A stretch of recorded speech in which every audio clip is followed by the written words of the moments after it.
grading or we'll talk about it. We'll talk about it some more. I have a hard time splitting hairs there. Same. Yeah. Same. Like it's half a dozen of one and half a dozen of the other. The camera's already turned on. Okay, well that's cool. Yeah. All right. So here's we got a special day.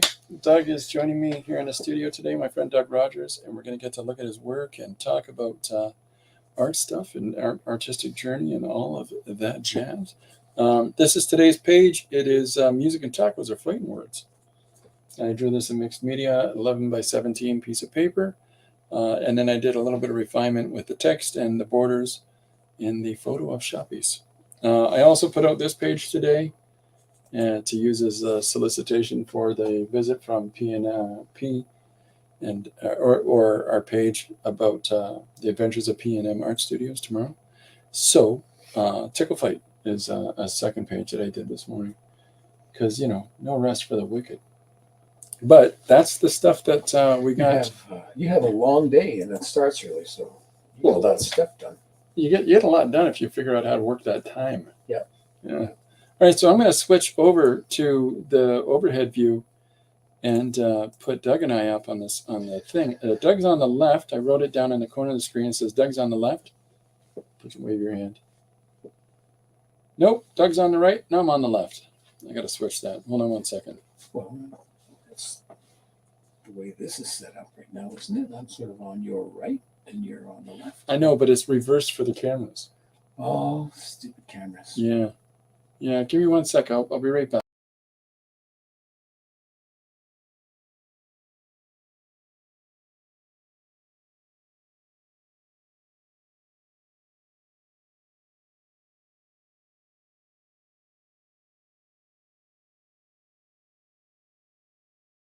Bingo. Okay, we're back. Are we working now? We're working now. Doesn't look any different to me. Yeah. Well, yeah, but except for in the corner, it says that you're on the right and I'm on the left. Captions. It was my captions that were messing it all up because I'm a professional like that. Stuff always gets in the way. That's why they call me.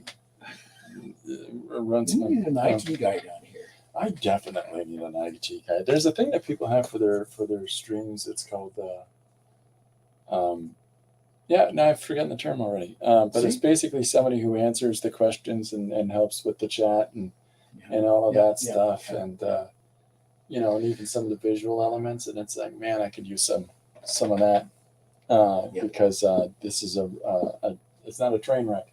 Not yet. Not yet. We haven't hit that spot in the track yet. We haven't hit that spot, but we're getting there. So I got some of your stuff here as well, but Doug has brought in a whole bunch of stuff to show. I hope that everybody can hear us all right. We got to split up so that we can see both of what's in front of both of us. But Doug's brought in a whole bunch of work, and Doug's going to talk about some of his journey.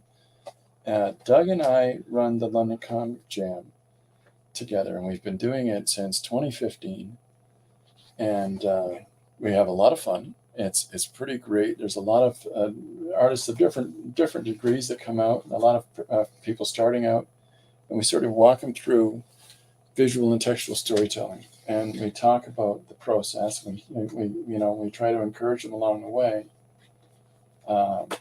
from the experiences that we both have. So okay. Take it over, Doug. I'll use my voice for as long as I have. I've always been into comics, and as a reference back to the London Comic Jam is done at an art gallery downtown called TAP. It used to be the Arts Project, but they decided they needed an acronym instead.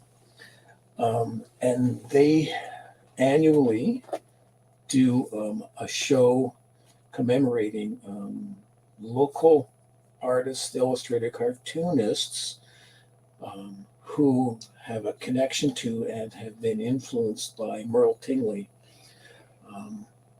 I have always been influenced by cartoonists who can just do a 9-to-5 job for like 40 years and well for those that don't know, family people, Well, normal normal lives. people, normal people. For those that don't know, Merle Tingley was the cartoonist for the London Free Press, the local newspaper here, for 38 years. 40. 40? 40. 40. And, he made a massive impact on southwestern Ontario. Yeah. And collected volumes of his work, and just brilliant. But he inspired a great deal of us. So for a time, there still is a weekly called The Londoner. For a time, they ran locally themed editorial cartoons on a weekly basis. And I lucked into the job because I've always wanted to be the local editorial cartoonist. It's like, since the time I was a Cub Scout and I visited that studio, Tingley's studio at the Free Press building, was like, oh, I want to do this. This is what I want to do. It had a whole different energy than other offices. We had to wait for him to die. But, but that's what I'm doing. He was the voice. He was the voice. For he was so very long. The editorial voice. But anyway, I did the weekly cartoon, and periodically collected little books dealing with local issues. So they're able to see this, yeah. So you can see this. Very Susie in that image. Shifting, well, not accidentally. No, quite deliberately. From when we were still getting all of Toronto's garbage at our local dump, and it was great because it was a little black and white thing we could do. And once in a while, I was pushed into doing some color work. Then I would. I think this is the one I want. So I would do some color work. Nice. Locally themed. Yep, it's in. Stuff. Right there. Can you see? Yep. That's cool. So we did that. I did that for 5 years. And that was a great job. And for a time I did books collecting drawings about my cats. It's always been a favorite one. Nice. Our youngest, we were one of the exhibitions for the Ting show. Yeah. Yeah. Our youngest saw one of Doug's pieces, and it was his first purchase of art at 14. Real art. Real art. At a certain point, these are all done digitally. But anyway, it was at the Comic Jam and the third Tingfest exhibition when I realized that I could have the job I always wanted. Not that I make any money at this. In fact, I started a blog. Married to a creative, she says, cat hair everywhere. Cat hair everywhere. That's right. That's right. That was that cartoon. I thought I might have had a copy of it. Yeah. So I started a blog because there was an opening for locally themed editorial cartoons. And there was no one doing it for various reasons. The papers were all owned by the Nationals, and they were distributing their own nationally themed, generally right-wing cartoons. And it's not that I have a bias anywhere except towards reason and compassion. What? But there was a space for people who wanted a different voice and basically locally themed, which was what the Londoner was doing all along. So this is book 6 because this is year 6 of the collections. And The other thing I do with these are limited editions, signed and numbered to 20. The books. You mean The books? books. Yeah. The books. It's always ever going to be of these. You can see them on the blogs, the Twitter feed, the Facebook page. You can find references to them online wherever you want. But So the books are like we talked artifacts. about this before. They're incredibly based as artifact. You know, the art. Yeah. The idea of if you're right there, then when you open it, it actually appears in this camera too, so it still works out. Okay. Yeah. So when you do this limited number, a lot of people objectively, when they're going to the efforts that it takes to collect all of those images together as a book, yeah. Their objective is to sell X amount of volumes of said book, and to look at that as, you know, the market objective for these, goal. The market for these is siloed to maybe 100 people in this city who might be interested in, and that's it. I know that. Is that condensed number from the percentage of the overall population, and then the percentage of those that will actually buy a book? And Yeah. I think that's an important point for some people, is that they need to recognize that when they're doing their work, and however many people might tune into the stuff that we're doing, it still doesn't mean that there's the reciprocity, especially the economic reciprocity, but from a percentage of that number. There's no economic reciprocity in this at all. I do it because I can, and I do it because the city needs it. Sure. The slogan for the whole project is world-class cities have editorial cartoons. Yeah. You know. Yeah, they demand world-class editorial cartoons. Yeah. But I think it's a dying voice. Locally themed definitely is. I mean, because you need a local newspaper who can support you. Well, there's for whom it's a job. Oh, well, that's it, right? Yeah. Like there's the Elmer, I think it's called the Elmer Times. Elmer is a small town outside of London of, I don't know, 3,000, 3,500, something, a really small number. Yep. Anyhow, they have the Elmer Times. They somehow hold up enough volume that they can produce this independent little paper. And they have cartoons that are done in there by I don't know who. And I don't want to be the mean guy who just cuts them all to pieces, but you got to start somewhere. Well, I think that this is an older person that's doing it. I think that this is, could be. But I'm an older person doing it. Yeah, but the difference is I didn't start this until I was, quote, retired, end quote. I know, but you have a lifelong career of illustration, as opposed to somebody who's just, I decided to draw this. Give me one of them pencils, Margie. I suppose. That's right. So it's a different kettle of fish. Anyways, but I applaud them doing it, and I applaud absolutely that the Elmer Times has a person. Yeah, because I can't think of another example locally.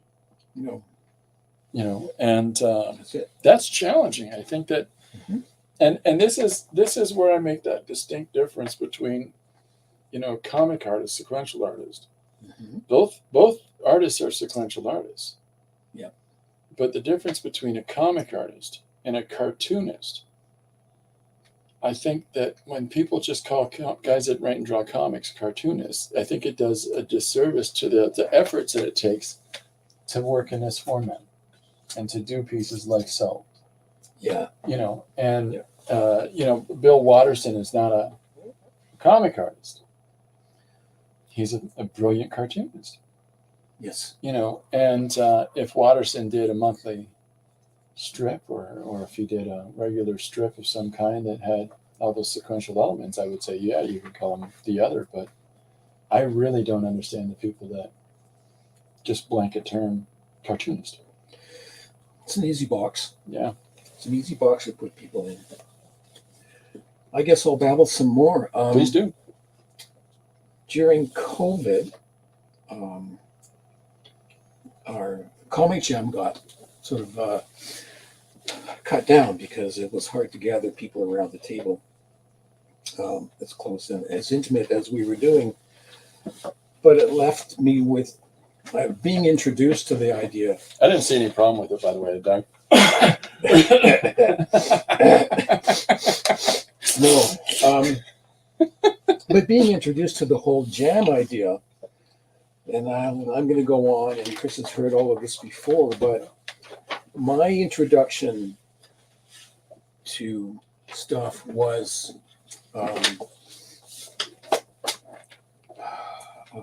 improvisational theater. It basically woke me up to the idea and the ability to say yes. Yeah, you got to things and be open to where it's going to go. And this was exactly what was happening at comic jams. Someone would start a panel, and you pass the whole idea and all your attachment to it along, and hope that someone else can carry the idea and the theme and do some kind of continuity and build a comic story, and that was really good, really great. It starts sometimes, and people of all ages were there to help us out. I think that there's fun ideas, the conveyance of an idea in a page with a bunch of people just riffing off of that. Each day, I fill up the mustard bucket. There's a guy in a hot dog costume. I collect from the Burger Grove. I'm so sorry. Burger Grove. Let us be, let us be, let us be, let us be, let us be. Yeah. We make the buns. The rabbit on its side, I accept my fate. These two racers trying to catch up. So many bad jokes on that page. And yet at the same time, the fact that each of these individual creators are riffing off of the same notion is incredible. It's incredibly empowering, incredibly liberating when it comes to your own creativity. Yeah. So Chris used to gather these together, and what you're looking at now is some pages that I snapped with my iPhone, treated a little bit, and assembled into a small collection, basically for the people at the table to get their just to share these. Now, the one you're holding, see them. The one that you're holding is Shark Story. Shark Story is the first time that we tried to do one that went past the first page. It was more than a single page. I think we did, 12, 15? I think it was closer to 20 pages altogether, and you selected down. Yeah. For this. This may look entirely nonsensical and random, but they've actually been, quote, edited. They have not been clipped or cropped or cut in any way, but the continuity runs through these 12 pages. There's a continuity. There is, yeah. Believe it or not, there is. Despite the highly different approaches that people make to the work, right? Like in this page that's in camera right now, you've got very different styles. Yeah. To this page, and to the way that people are interpreting this, the same course of events. There's no dialogue from one person to the next about where they're going to take it. It's entirely up to them. It's a grand liberality for them to be able to do wherever they think it should go next. Yeah. And yet at the same time, there's this development of story that encourages in them. Here's that third one. And here's another one. The comic jam. This was fun. This was some good pages. There were all some good pages. Oh, yeah.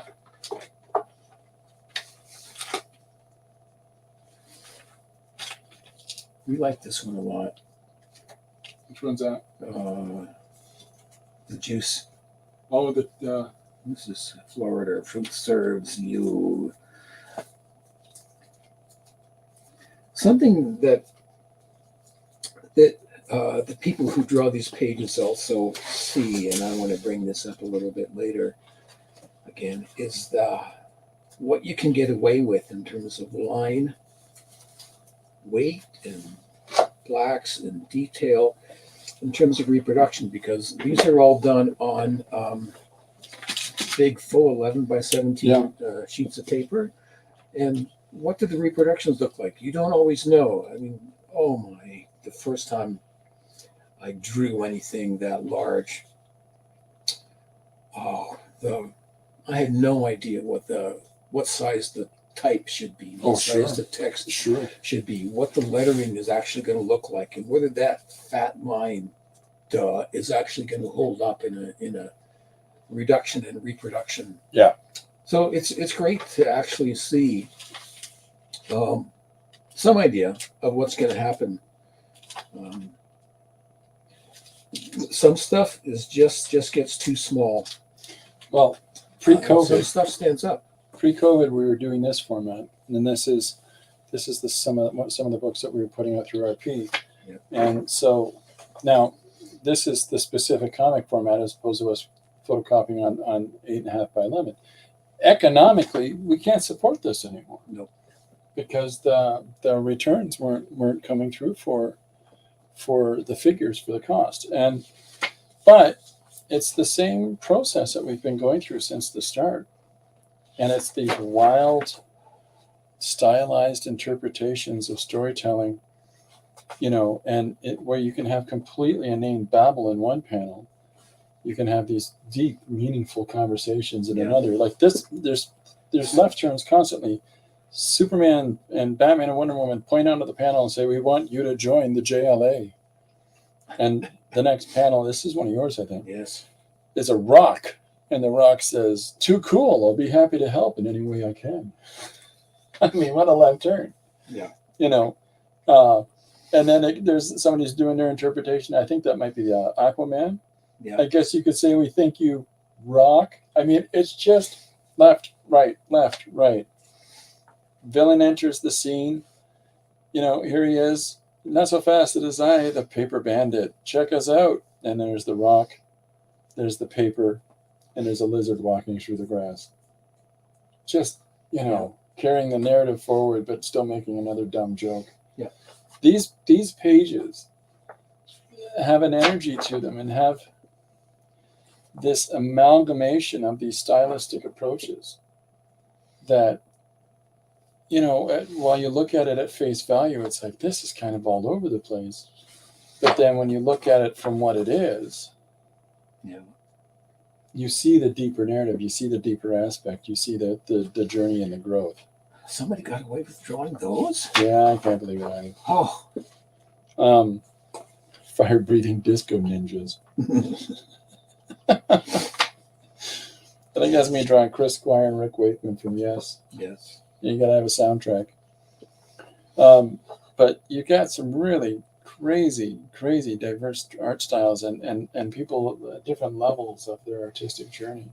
It's like every panel can be a tale, a story of its own. Oh yeah. Spring off somewhere. Look how many more panels are in this one. Look how much more complex that one is. Yeah.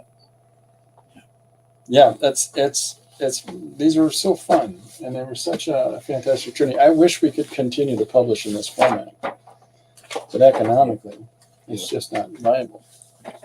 Let me find. Okay, so these are the ones that you've been putting out in the last couple of years, the true stories. Yeah, well, once again, because we couldn't do comic jams, I decided to draw my own comic jam. Yep.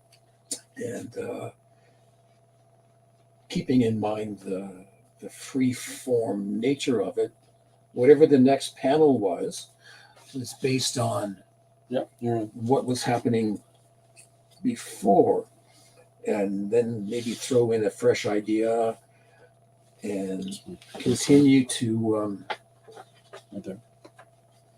just continue whatever kind of narrative was happening subconsciously continued on. I like the idea, tourists, and then now it's work. Yeah, but I had a chance to go back. It was like all of my story. It wasn't because I was trying to build on somebody else's, but I saw that there was this thing happening underneath the narrative, and was able to go back and forth a little bit to tie everything together. This is a collage of various previous drawings jammed together, which were completely unrelated to each other when I was doing them, and they were lying around just, I can put those together. Yeah. Well, that works. I mean, one of the 2 pages that I narrative. did today was that the tickle fight was 3 separate drawings. Yeah, jammed together. Yeah, and you can structure new narratives out of that, out of those images. Yeah. This one was basically a little bit biographical. 2 little stories about me as a kid. This one I realized that I was the only person who knew this story about me. My sister, my kids didn't. Here, you've got the whole space. My parents. Let me see. Move it over a little bit. Both pages are in now. My parents are gone. And I realized I'm the only one who knows the story. So I thought it was worth telling. But what happens is I found this neat little app called Make Booklet. And Make Booklet. Basically, you build your book in whatever program you want, a word processing program, something you can slap down digital pages on. You print to PDF, or you can print directly to this app and it'll make the PDF and do the paginations. Oh, Chris is writing down Make Booklet. Which is like, So I thought that I would try it out. So these are 11, 17 pages, and they should be scaled down to 8.5 by 11 rather than 11 by 14, 2 up. It's just a little too small, the text and type and stuff. But I made a small number of these little booklets and then just passed them out. So if you were to take this farther, would you do it in a larger scale? With the next project, with the ballet, Yeah. I think I want to just laser print some pages to 8.5, 11, because once again, they're full scale size. And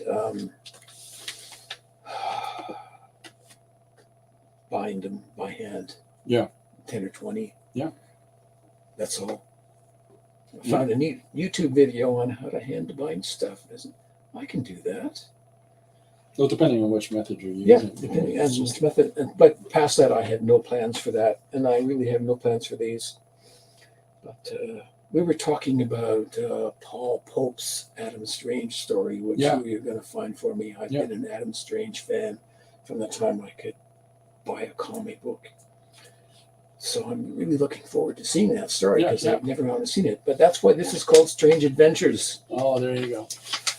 Because I used to buy comic books when I was a kid at the little variety store down the street, and there's the Fly and the Jaguar, my biggest purchases at the time. Who was that? What company was that? That was Harvey, I think. Was it Harvey? Eventually Archie. I think. Oh, yeah, I remember. It must have been Archie. It was I think it was Archie all the time. I thought it was. It was probably Archie, and that was probably Simon from Simon and Kirby, and Joe Simon. Yeah. And it wasn't Kirby drawing, but there was Kirby Creations somehow. They may be Kirby Creations, but someone else was drawing them. The Human Fly, slabby style. The Human Fly. Yeah, was Kirby's original intention for what Spider-Man would look at. Yeah. Anyway, somewhere along the line, I could only have been like maybe 8 years old because I found a copy of Secret Origins #1. It was like one of those 80-page giants. Back in the day. Back in the day, it was published in 1953 or 55. I was I couldn't have been reading it when I was 5, maybe a little bit older. Yeah. Before school, but it was just that one panel that Mike Sikowski drew of Adam Strange running across the desert towards the Samarkand, which was going to disappear once again for the next 70 years or so. And it was like that panel was alive. It was moving. It was a movie scene, and that's just stuck with me forever. So there's my little chunky Mike Sikowski. It's a great interpretation. Running across the desert. And then living in East London, basically I had to walk by a couple of bars and cigar stores and to get to the news depot where I would sit and wait for the comics to be unbundled. There you are. So that I can the old snap sound of the bundle. The old snap sound of the bundle. And there was a little comic shop, little junk shop run by this little old lady who sat behind the counter. And I told you the story of watching that last episode of Son of a Critch, where the kid sold his comics. And I said, don't do it. And I just like out loud at the screen said, don't do it. But my dad had some duck books, yes, by the good artist. There you go. And I thought that I would swap them out, and that's the day. I regret doing that. Absolute I regret sacrilege. doing that. I mean, I think I got pennies for them, and I had to buy them back. I bought them back for nickels and dimes. I had to. It was a terrible, terrible thing. But anyway, this story is about how finding another used bookstore, Jim, in East London, had stacks of, all dog-eared stacks of comics falling all over each other. I found a copy of Showcase number 17. Nice. It's like, and I felt like I had just won the lottery. It was ripped up and a little bit torn, but it had those stories in them. Yeah. And as I said here, I felt like I paid 15 cents for it, I think, 15 cents. And I felt like I had just robbed the bank. Well, there's I just like slunk out of that store with that book tucked in my coat. This is too good. Somebody's going to catch me. Oh, yeah. This is just outrageous. But do you think that opportunity, that book revealed to you, that escapism, that exploration of ideas, that liberation in your mind to have you open up and to imagine this, here, I'll put that on. Okay. And have you imagine this surreal world, this guy flying on a jet with a jetpack and fighting against It was definitely amazing. It was definitely amazing. But do you think that those moments when you're a child and as you move on into, you're older and you're creating things of your own, that you're the whole screen. Okay. And here's Curly Head. Do you think that that's the causality of what made you want to go on to make those images? Those little moments you're trying to engage in those. It's one of those questions. That's a lot deeper than I've ever thought. It's one of those questions where somebody says something to you and you go, "Why do you do what you do?" And you're like, "What? I like soup." Like what you're supposed to, I know it's the loaded gun, and when creatives get this loaded gun, it's like, can I ask you a question, Doug? Why?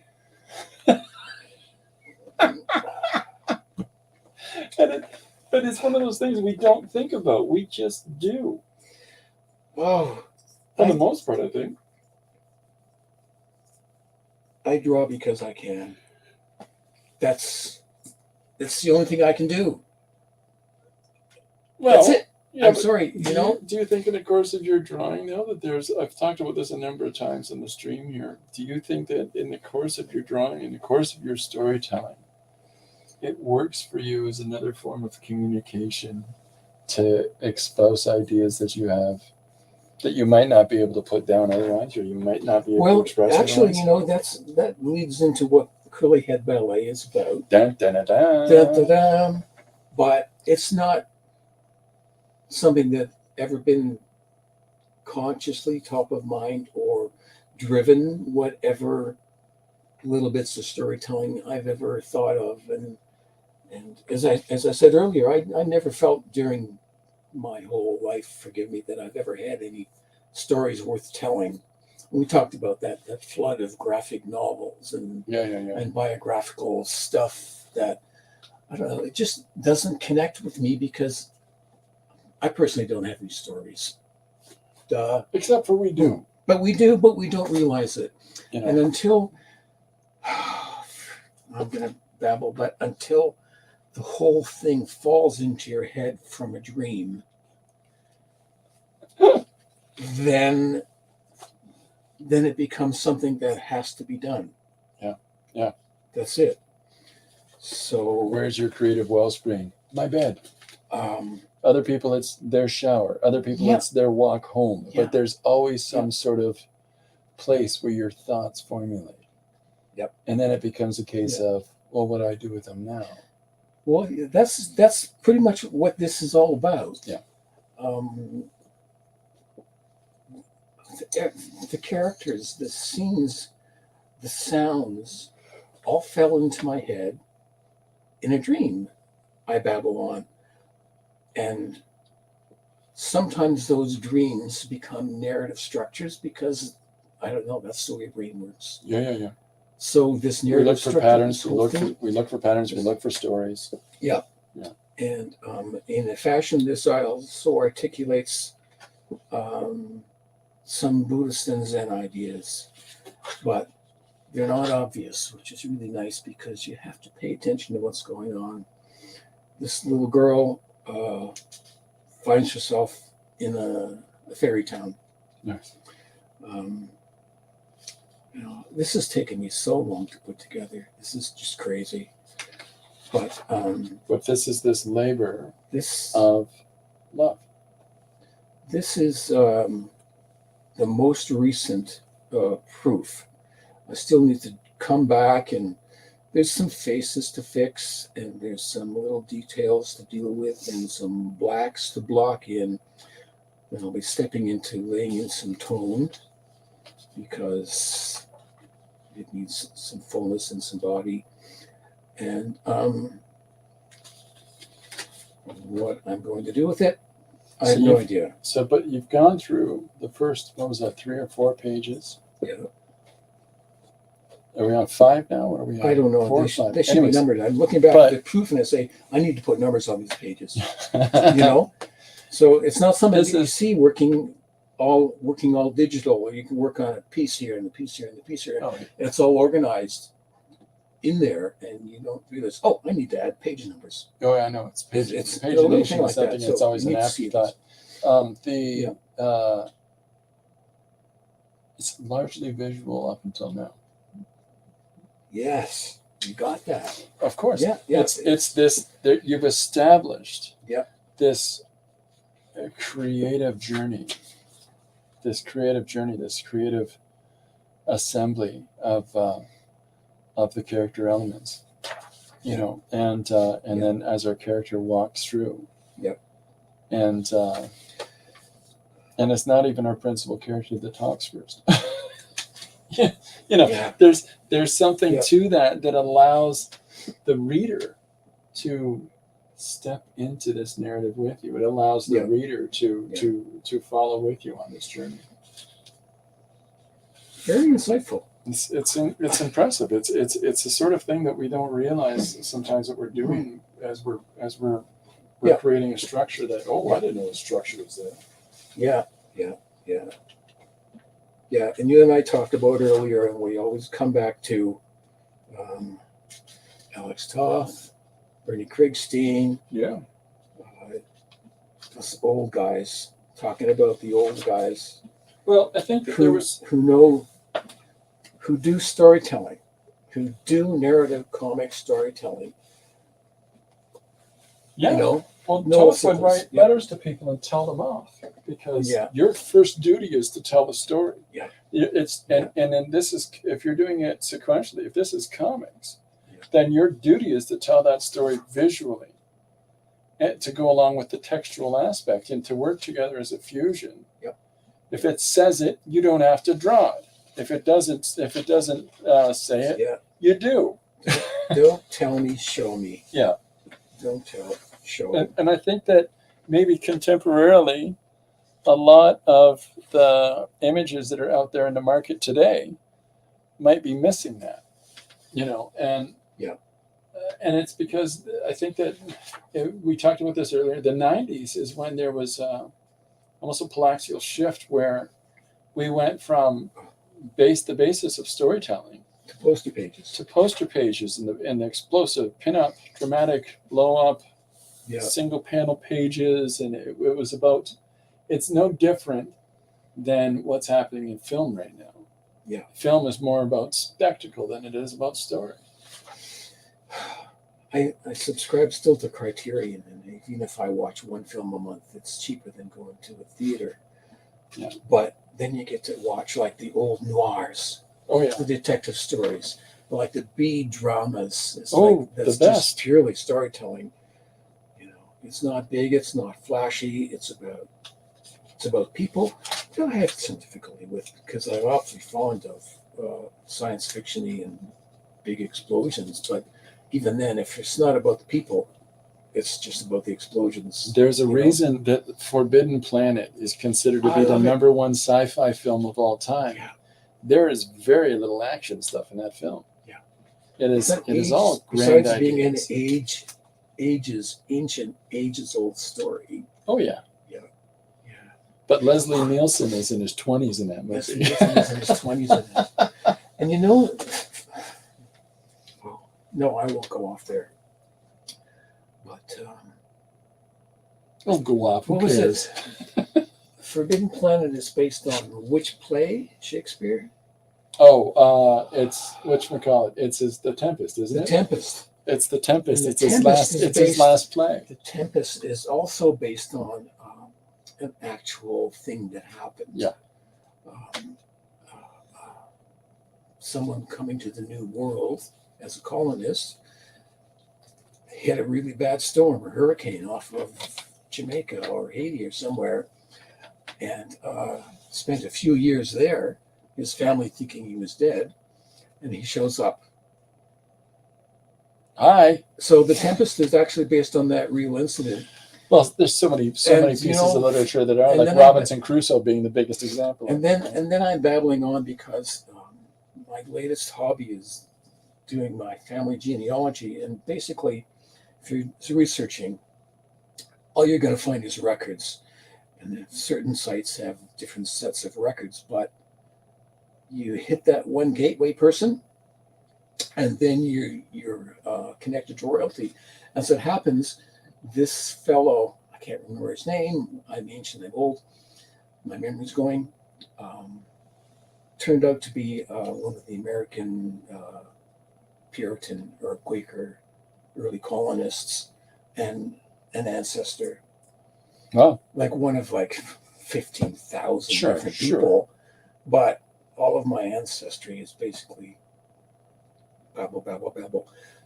German immigrants, American colonials, United Empire loyalists, and most recently my Italian grandfather. Oh, well, there. But it's a classic, I guess, Canadian, North American colonial settler story. But anyway, it's just Forbidden Planet is really good. It really is. It outdoes Alien, Star Wars. Yeah. I've got I was reading a book this week about. Well, here it is. It's the top sci-fi. This is just yet another list that has no validity over any other one. Another old one is but it's top another 5 one that I like is Forbidden Planet. Teenagers from Outer Space. It's great fun. Oh, it's such It's a great fun. It's such a fun notion. 2001: A Space Odyssey is number Yeah. 2. 5 Million Years to Earth is number 3. That is a film from '67. Yeah. Again, it's very British. Yeah. But it has to do with Christian religion. Yeah. It's rooted firmly in that. Village of the Damned, number 4. Number 5, Star Wars. Number 6, Time Machine. Brilliant. Number 7, Blade Runner. I saw that at the Odeon. Is that right? Downtown, yeah. Boy, that film must have went on forever. Yeah. I'm sorry. I shouldn't have read a lot out of those. No. There's something too. Pre-range kids. I mean, my dad gave me $5, so I went to the movie theater. Yeah. I took the bus downtown. I had to see the Time Machine. Oh, well, there You you know. are. I was 8 or 10 years old. Jeez. Well, London was a lot smaller then. That doesn't happen. That doesn't happen anymore. Yeah. There's a building that I drove by on this today. I dropped Lori off at work, and then I came to pick you up. Yeah. And there was an old repertory theater in London called the New Yorker. Across the street, I used to live downtown. Yeah, I love that theater. Yeah. And it's becoming a high rise. Yeah. Right now, and there's just this part of me that weeps a little bit because the New Yorker introduced me to Akira. Yeah. It introduced me to animated shorts, Bill Plimpton. Yeah. It introduced me to European films. And the first time I saw a Terry Gilliam film was at the New Yorker. Yeah. I watched 2001 there for Stanley Kubrick. Now, not on its first release, but all of these fantastic films I got to see at this place. And, we don't have that anymore. Now we have all these streaming services and things to do it. Sure, there's a lot more accommodation. YouTube has an immense amount of material on it that the last couple of days I've watched Tinker Tailor Soldier Spy and starring Sir Alec Guinness, who, for those that don't know, is Obi-Wan Kenobi. Yeah, who's that guy? But he was in so many amazing films before Star Wars. I want to point my kids to the Lady Killers and The Man in the White Suit. Man in the White Suit. Yeah. The Wrong Box. He's not in that one. What was the other one I mentioned earlier? Oh, I can't remember. I'm gonna try to go through the Alex Guinness's just What about the repertoire. Painter? Oh, what about the Painter? Yeah. It'll come back to me when I'm not feeling too urgent. But yeah, Guinness has been around a long time. He's a wonderful actor, and he doesn't care much about being Obi-Wan. No, he really He's didn't. had a fabulous career. Well, when George Lucas said to him, "They're laser sticks," and he said, "How about something with a little more refinement? Why don't we call them laser souls?" Yeah. or lightsabers. And that's where we got the name. But There you go. That's a preview of the first public display of. No one else has seen this story but me and anybody else who's watching. well, There you go. I've had a couple of sneak peeks at this. Yeah. During the jams, you're bringing in and go, okay, on this page I have to draw 63 people. Yeah. Yeah. And my response to that you was, often draw 30 people at a time, but then you kill them, so you don't have to draw them again. well, that's the easiest way to stay from having to do it again. Yeah. But when you said this, this next page I have to draw 63 people, and I believe my response to you was, well, Doug, you're writing this story. You set yourself up to have to do that. Yeah. No, it's true. But this is the labor of, when it comes to the labor of love expression, is that I don't think many people take stock of the fact that there is some effort to following through on these narratives. When it's just in your head, it doesn't matter how many people are involved. It doesn't. When you start, you have to put it on the page. You have to design the set, the background, the space. So much information. Move. Yeah. The suggestion I had yesterday was Sasquatch Civil War, And those that watch the stream know that somebody suggests to me a random story idea, and I'll make a one-page story from it. So yesterday was Sasquatch Civil War. And while I can be drawing armies of Sasquatches on a battlefield or something, them with great machines of war or whatever, I've got a dozen Sasquatches in a brawl. And the narrative is about some want to go to town, others want to run away to the mountains. It isn't exactly talking about the American Civil War. No. It isn't exactly referencing to a larger conflict, but because I always find the more personal conflict is far more interesting. I say at the end of that page, once you've had pop and chips, it's hard to stay away. But ideas like that, we can draw the more elaborate thing, but what we need to focus on isn't the elaborate thing. What we need to focus on is the story, the narrative, the setting, the narrative, what interaction. If you got characters, they need to be interacting. If you don't, you have too many characters. That's a Toth thing. That was an Alex Toth thing. He said, you need to focus on what's important and what characters are engaging and interacting with each other. Yes. By that standard, how does one sit down and draw Spartacus? Well, you focus on the gladiators. Do what you can. Do what you can. It's okay. So before we got back to my place here to sit down and to talk shop, we both went to the art supply store.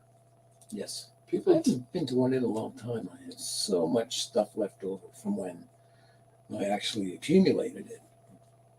Well, you're still using materials on a regular basis with the jam, but we both have the same challenges where we open up our pouch of pens and go, well, this one's dead. Yeah.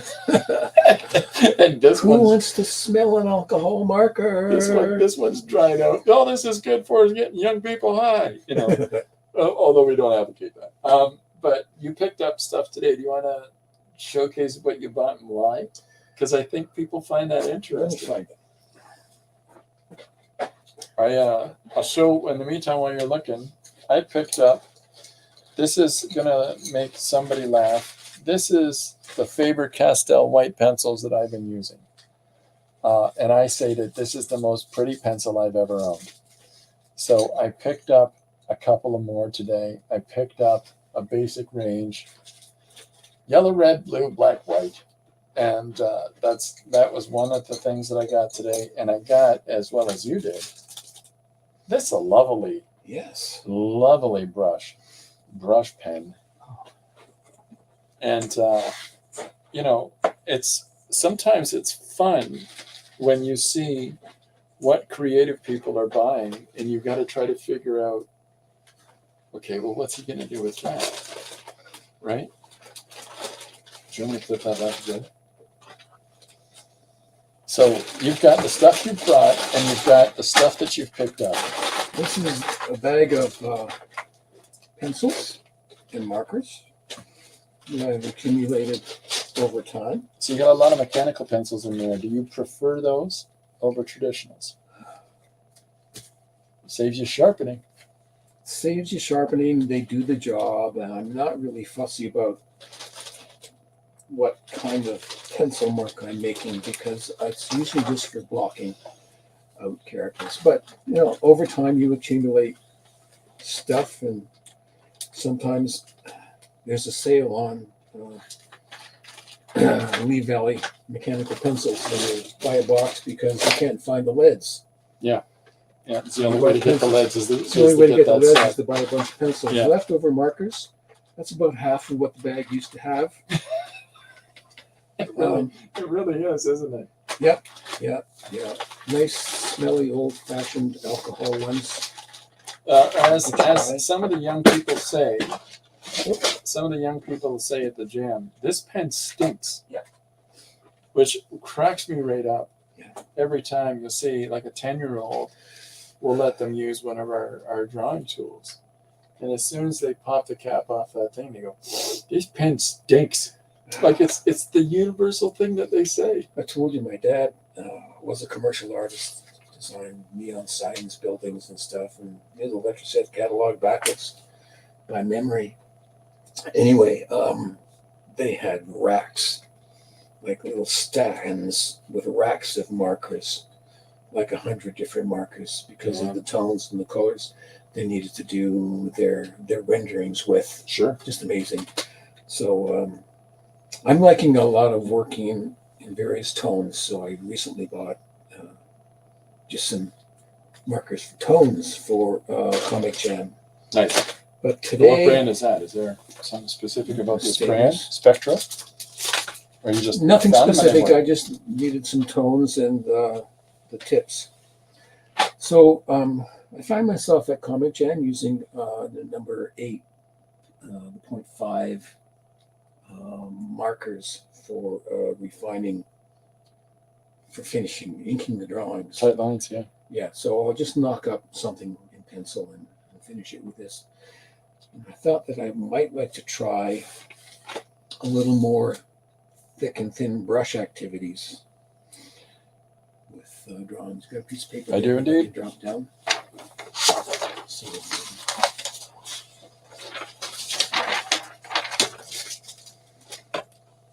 I don't know. I haven't tried this one, but it's got a nice thick line.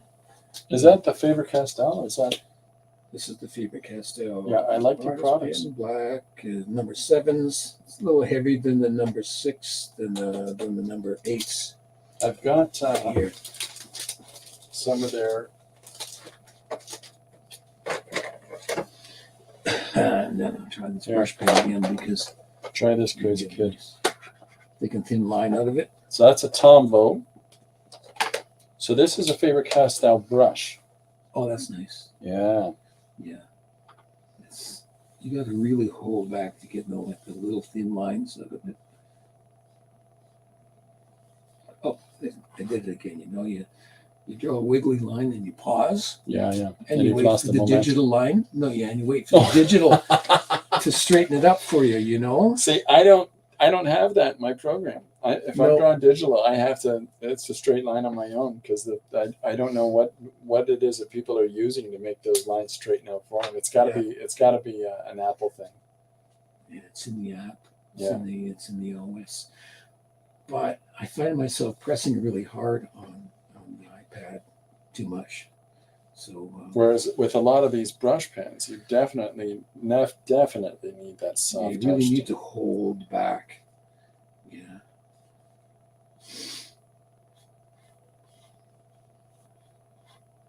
Viking boat.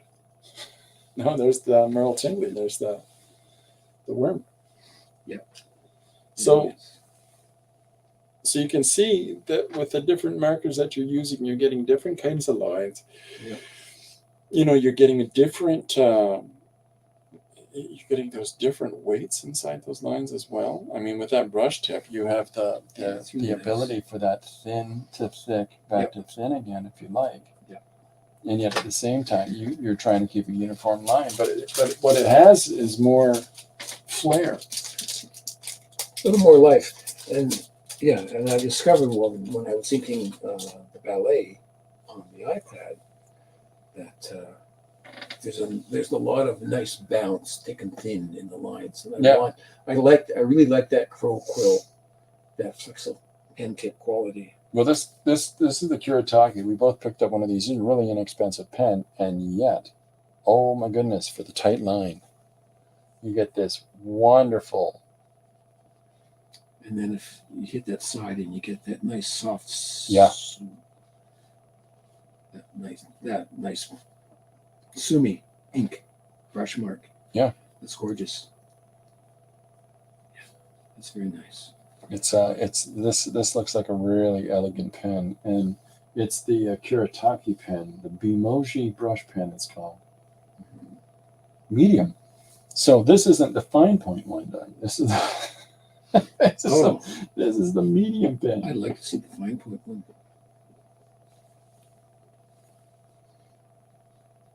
This is exciting for me because I picked up that this is the gold letter in my mind of inking pens. And, Lovely. right there. Nice mark. Give, Nice mark. give one of those crazy kids. So what you're using now is the hard tip.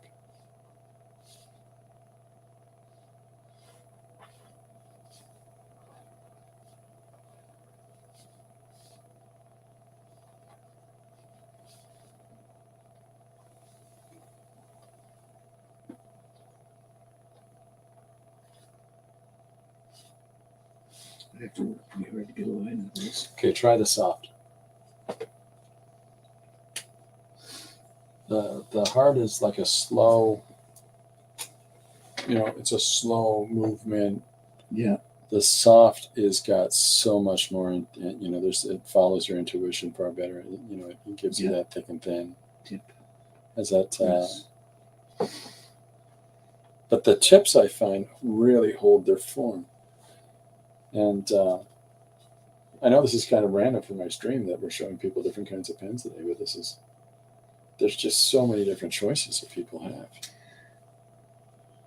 And for what It's they so want nice to to make a different mark with something. And when I'm drawing with a stiff marker or the microns,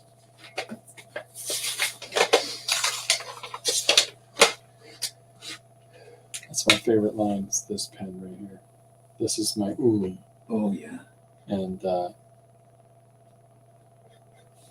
just a clean, consistent that's very nice. weight. It's very nice. Yeah. And you get something like that with these microns. But if I'm drawing something with the micron,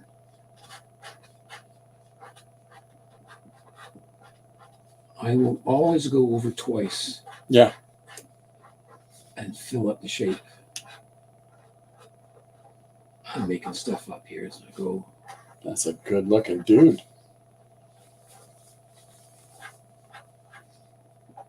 There.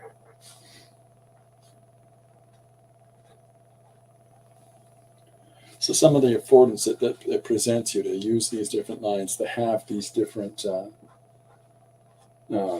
tools that allow us to approach the marks that we're making in different ways, is that you get, if you allow yourself to play with a number of them on your desk or wherever it is that you're working, you get far more interesting and complex drawings. It's almost like a given, right? This is another brand. This is Le Pen, and that's an 05. But Le Pen is just another alternative to Micron. That's really tiny. That's a tiny pen. Yeah. But depending on the size of your drawing. Depending on the size of your drawing, if you're really tiny drawing on a small piece of paper and you're reproducing close to 1-to-1, yeah, then you're going to be able to get away with this. But you're not going to be. That's going to present a problem. Scaled down reproducing. Well, reproduction is going to be. You're going to have to draw. You're going to have to try to scan that at a really high level. It's possible to do. I've seen videos of people who are very skilled about reproducing very fine lines when they're doing that kind of scanning for reproduction. Yeah. Involves a lot of blurring to precise dimensions, precise sizes, yeah, and then scaling it back down to very precise measures. And you can hang on to all that really fine stuff, and it's challenging. But that's always worth doing. Yeah, for sure. Would you say, in the different bags and things that you get a hold of here, I'm going to move that over so people can see more of the fun scribbles and things you're putting together.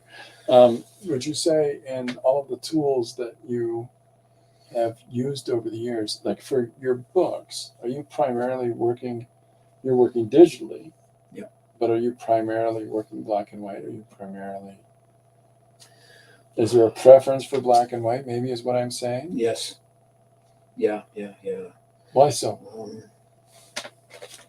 Because I've seen your coloring work. It's not that you don't have a fine understanding and of color. It's just that you tend to lean towards doing the black and white. It's cheaper to reproduce, for one.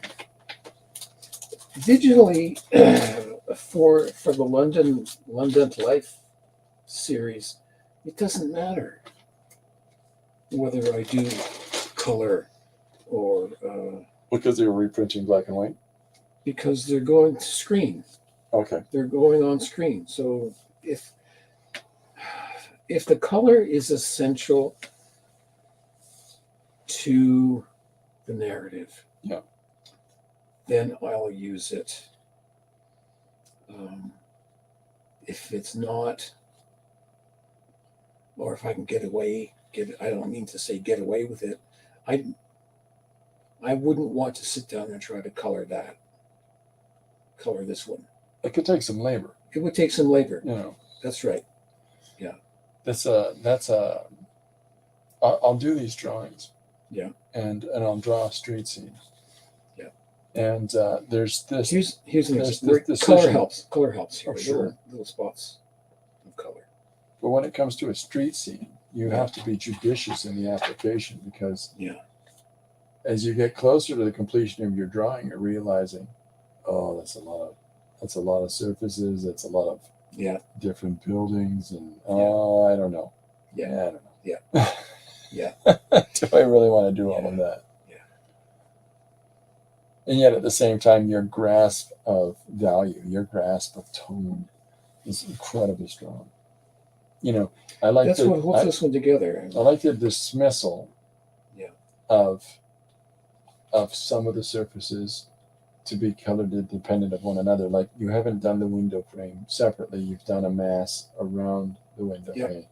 You've done this consistent graying out here, but a deeper one to push that value back. Push it forward, back, Because you're pulling these items forward. This is something I talk about regularly. Is that it's like the Hoffman school. Oh yeah, you're completely in frame. Yeah. It's like the Hoffman school. You know, Yeah. the push and pull of value and the push and pull of shapes. Yeah. Just another guy with a tie. I'll use color here symbolically. Yeah. Because in Canada, blue is conservatives. Yeah. That's all. That's the reason that blue is used here. And I'll use another guy with a tie, and they're all blue ties. Yep. You know, I'll always draw Doug Ford or Lecce or any of them in dark blacks or blues. I like this. This is like I saw photos of prominent politicians wearing these like huge, massive bulletproof coats. These are like the bulletproof coats. These are the uniform of contemporary fascist dictators. They're always wearing these big, bulky, black bulletproof coats. Hi, Miriam. Yeah. Miriam says hi from Israel. Yeah. So. Yeah, there's a wonderful thing that Bill Sienkiewicz did when he did. I can't remember what it was. I think it was Electra Assassin, the series that he was illustrating for that, where he put this one politician. He would just simply photostat, pre-photocopy, folks, the same smiling face of a politician based on Kennedy, over and over and over and over again, and he would just paste them up on the same. As every image that this character appeared in the panel, he would have the exact same expression, the exact same head. Yeah. And symbolically, I mean, there's a beauty to that in its simplicity because you've got this character reduced to this lying, smiling face. Yes. No matter what is being said, it's always that same face. And you have to wonder about the genuine things coming out of his mouth. I like symbolism like that, like using a blue to denote a group of people, using people's American publications to do that with, what is it, donkeys and bears or whatever. Donkeys and elephants. Yeah.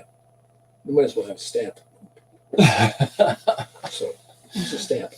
Well, one of the greatest symbolic characters that were made to poke a little bit at authoritarianism is Sam. I'm Sam, the American Eagle. And the newscaster that Jim Henson had in the Muppets, who was an American Eagle and all things pride of America and patriotism through and through, and nobody took him seriously.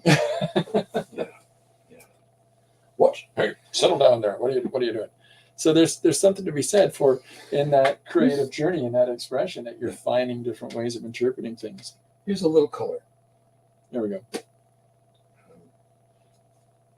So where's your decision-making process when you're putting that application of color in those faces? What do I want you to look at? Okay. Draw the focus. Yeah. Yeah. To draw the focus. Yeah. Yeah. And the emphasis here is they're looking. What are they looking at? They're looking at the button that they have to push. I could color the button in red, but that's going to draw your face. That's going to draw you. Pull you more through. It's going to pull you to the button. Yeah. I don't want to pull you to the button. So in this composition, I've talked about this recently, about the rule of thirds. Yeah. And how there's this delineation of space when we're using thirds in a composition. Yeah. And there's no hard, fast rule that people have to stick to it, because we can do little tricks and little nuances around it in order to replicate the same idea. But the thirds just makes it easier. But even when you take this image and you look at, here's this splash of color here, separates its space, here's this body here, yeah, and then there's the upper body there. Well, generally, you would think that the focus would be, well, yeah, and you can do this to this to this, yeah, right? Yeah. But generally, people would draw that focus into the interior. But by having the diffusion of color in the center area, blue here, and the face is there, yeah, and the warmer color being the one our eyes tend to be attracted to, you've managed to defy the rule of thirds while utilizing the rule of thirds. Oh, I'm so happy you understand what I'm doing. Okay, because I don't. Okay, but there's an intuitiveness that we can say these things when we're evaluating others' work and trying to deconstruct and get some idea about their application, their approach. Yeah. And then there's doing it ourselves, that after a while it sort of becomes purely intuitive, or this is the way I tend to do it, like. Yeah. And we all have it. Yeah. I can't express to you why I broke this page down this way. I can't tell you why. No. But I know you in my head, conceive it, visualize it. Yeah. You've conceived it in your head, in this mystical visual space where things exist before you draw them. Yeah. But when I want to set the stage, mm-hmm. set the emotional intensity. Yeah. Right. What's at stake? This is what image. this and what it's reduced to at the bottom with the whole scrapping. So it starts with the one, goes to the next. Yeah. There's the value, and at the end, well, it's a monkey fight. But it's an executing ideas as we do. I sat in listening to Sally once talking about her 4-panel idea, and it was great because she. Is this Sammy Oslowski? Yeah, another Sammy Roach. She's Oslowski now. Yes, yeah, she's great. Yeah. Sammy Oslowski is a really, really fun and interesting illustrator here in the city. Yeah. But I somehow intuitively understood what was happening across a 4-panel theme. Yeah. Where the beach was supposed to be. I don't know how I understand this, but I can see that something has to happen, something has to happen, something has to happen, something has to happen. But to sit down and actually say, like, set up, movement, crisis, resolution, to know that theoretically, I don't know that. Yes, you do. You do. I know it theoretically, but I don't know it literally. But, one of the things that I've talked about is that repetition and immersion over time takes away you don't have to sit there and review the rules. You don't have to sit there and constantly reevaluate the processes and stuff, because over time, repetition, execution, they're going to make them instinctive. And so practice. It's Practice. yeah. It's a Carnegie Hall argument. You know, it's the more that we do a thing, the better understanding we have of the thing. Yeah. But to sit down and to look at your own work and to take it apart. How often do creators do that? You know, sure, some do. There's definite narcissism out there that says I need to deconstruct everything I've done so that I can improve upon it. Okay, or you just do the next thing. Yeah. You know. Yeah. I think my son. Look at this. Pull that in there. My son had that problem because they It's were a great trying to. image. They were trying to teach him in school how to write, and their method was to write an outline. Oh, the worst. The worst Yeah. thing to do. And yet, at the same time, that structure works for He people. could sit down, and he had to type because his writing was terrible for all kinds of other reasons. But he could just sit down and write a story. Yeah. And to stop and think about what was happening and in what order they should happen, well, that's already done. Mm-hmm. But the problem is, done, you know. So some people have the problem with that formulation. Yeah. When you've got to sit down and break out the beats, and when you sit down and you got to break out the dialogue, the structure, the whole bit, and as your prose becomes more and more in depth, that's it. You don't want to take it any further. It's there. So if you've done this whole structuring out of the project at the start, in your head, to some extent, the project is done. Yeah, and you don't want to refine it. I see that process because in the ballet, I thought that I would try to write it as a play, and I realized that I didn't know how to write a play. I had a lot of scenes and dialogues and things already typed in text and arranged with words in order. But that's not the way that I do things. Do you work linearly? Do you work one page to the next? Because it's a whole different kind of fish than a spot. What I then decided was, well, I'm not a writer. I don't know how to write a play. I have enough of a loose script here that what I need to next do is just sit down and stage it. Mm-hmm. You know, put things in the visual order, make the storytelling work that way. So I basically started at the first thought and then drew from panel to panel to panel. I imposed that 9-panel grid because I knew I could pace it out and play a lot with the spacing and the timing then. Do you want to draw the 9-panel grid out on the page in case people are here?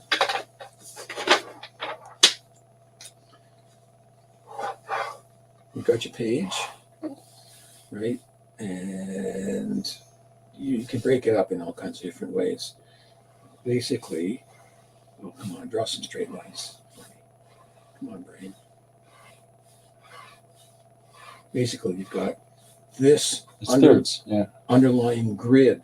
So you can group this panel, you can group that panel, you can group that panel, but it deals with a real problem narrative-wise. 3 panels on a page. You can go this way if you want, but just straight ahead. 1, 2, 3. You know, this is this character doing something.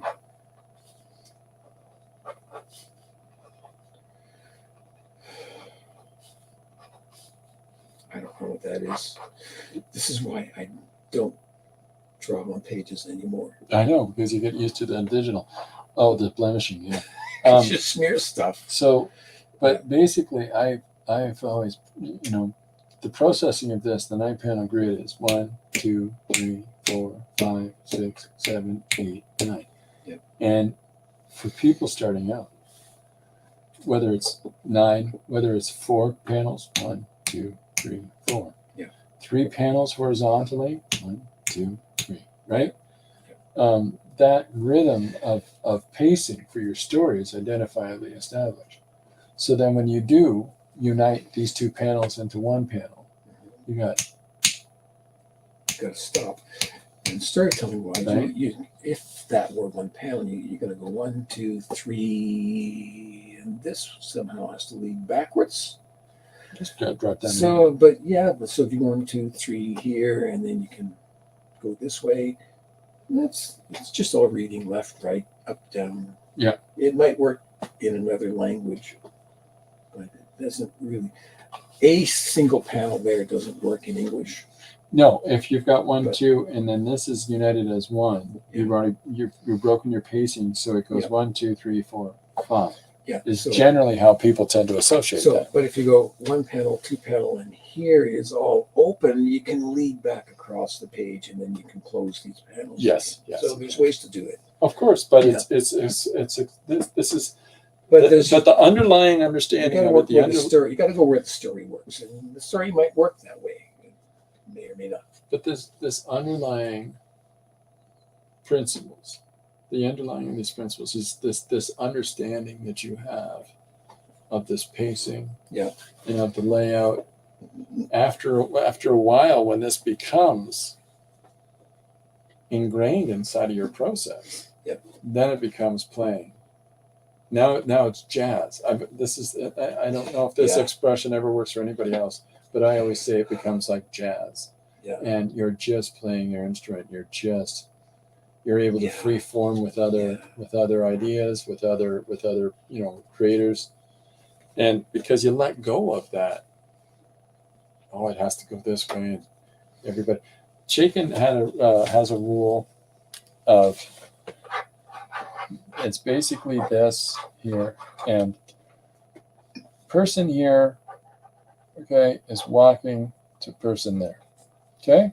They are moving the story forward. They have to. Yeah. And then you can have this person here saying something to the other person. But ideally, the two of them are in frame with one another in the center one before you have this one responding. And then at the end, in the last panel, he's got to be here at the bottom of the page. And the other person can be walking away over there. But our first person has made it all the way across. So Chaikin told me that that's the structure and the rule of a page. And then showed me his latest book where he defies it, and 2/3 of the pages in the book. But because we all do these things. Yeah. But this is Yeah. just a more, he's one panel instead of the three here, one panel instead of the 3. That's his rhythm. A sentence. That's all that is that's the rhythm of a sentence. That's sentence is time. Yeah, it's his Sentence cadence, is right? moving in time. Yeah. Yeah. So visually, this is the big difference, I think, with sequential understanding, is that visually you're playing with time. You're transposing the idea of time through your illustrations on the paper. So. And I think that once there's a basic comprehension of that, then you can go. Then you can change your time signatures, and these 2 pages have 16 panels on them. Yeah. And then, big explosion, that panel's got one large image. Yeah. And the impact that hits, because you've changed the tone to this faster pace, and then boom. Now it resonates better. Yeah, you've explained it so well. I don't know. But and I think you can see that I do that sometimes here. There's a big pause on there. And then it picks up again, it's like you're introducing this next act. Yeah. Okay, girls, everybody come together, and all the kids are getting ready, and in the next page, they're in the room. Yeah. And they're all assembled. Yeah. You can have all kinds of wonderful little things that each of these kids are doing. Yep. But that conveys the personality of the kids. But you've still got all those kids on that stage. Yeah, it's just, here's something where you can't see the beat that I want to impose because I want to use a tone to space these and paste them. But it's there. So that's if once there's an understanding of that, I think that people can jump and do all kinds of different things. Yeah. And there's a basically that comes from just a lot of reading comics. And understanding when you've found someone who knows what they're doing. Yeah, well, there's a reason that certain cream rises above, right? Yeah. Like there's and at the same time, there's certain creators that have their own rhythmic signature that people gravitate towards. Yesterday, somebody had mentioned that Burton-esque is an actual term. Yes. To be like, to, the images, the creations to be similar to, to be signatures of Tim Burton's work. Yep. And yeah, that's very true. But if you watch Bahausian films, if you watch The Cabinet of Dr. Caligari, there's that rhythm. I mean, I'm referring to a film from 1938. There's another film that's just gone into my head and stayed there. Yeah. The abstract expression of it all. Sure. It affected me for years. Well, the artificiality of the sets and the city views, angles, its paintings, the painted lighting. Yeah, somebody's painted the big arc of gray that's painted over top of so the set's built, and they paint the set, but then they do this sort of tonality of gray in this diagonal shape across it, so you realize that it's sunset. In the room that you're in. Well, why monkey around with the lighting? Yeah. Let's just paint it on the wall, so now you know the atmosphere on the wall. Yeah. I mean, there's stuff to be said for that. There's stuff to be said for how that sort of spells it out for people. Yeah. So I think that reading a lot of comics is one way to put it together. I think there's a lot to be said for watching a lot of film. Yeah. Good television, good film, good story animations, I guess, as well. Yeah, you're in. There. Yeah. There's rhythm. Yeah, there's rhythm on that. Literally notes. Literally. Good example, Doug. Yeah, I've always appreciated when somebody does that. Somebody drew in one of the jam panels a large open scene of a swamp area and a person singing in this swamp, but they put down musical notes leading out from that panel towards the viewer, off into the right corner, and getting slightly larger as they move across the page. And so the rhythm, the single panel application that people put forward, even though this first person had done like 2/5 of the page as one panel, the rest of the page is four small panels to the next two lines. Right. And it's just, but the musical dialogue is still there in that first panel because they drew the musical notes that leads up to somebody else singing the next song, or someone else joining into that song, and then it switches to another song and to another song, but that rhythm's there. Yeah. That kind of complexity we get from immersion into story that happens in a sequence. Yeah, I just thought there might be something else going on in those that might be nice on screen. Yeah, there's so many great things. Boring. What's that is? That's pretty boring. It is. It's very boring, but at the same time, that the principle is there. Yeah. Right. And you do it well, and the way that you can craft a story, can craft a narrative into a panel. Right. We talked about this earlier. That cartoonist approach to it, and putting the structure of the narrative in the panel, where you're putting the characters in, you're putting the conflict in, like we're in your Londoner pieces, and I mean right there. Right. Man shaped like potato with a cart of potatoes. Well, that's not potatoes.